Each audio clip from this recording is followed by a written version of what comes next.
out for a little morning walk, and I was reading some things.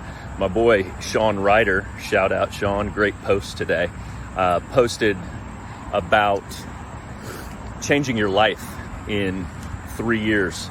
And I wanted to kind of get on here and talk about that's exactly what we do in our Inner Circle Mastermind. We focus on what you want in your life, and we pinpoint it down to 1,000 days out. And then we go ahead and define it crystal clear on what you're wanting with regards to your time, your freedom, your fitness, your health, everything else, and where you want your money to be at, all of it, and get very granular on it. Then we set those targets and we work backwards from there.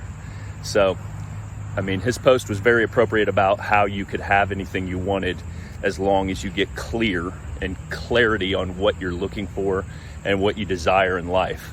Because most people are just stuck in acceptance of where they're at, their job. They have to work a 9 to 5. They have to live in a certain place. And it's just not true. You can do whatever the fuck you want in life. You just have to be willing to get clear on it and live intentionally, and then take the actions to follow through on it. And so you want help with that, or you want to be surrounded by a group of men that are chasing that together, hit me up. So that's what we do. Thanks, Sean, for the inspiration.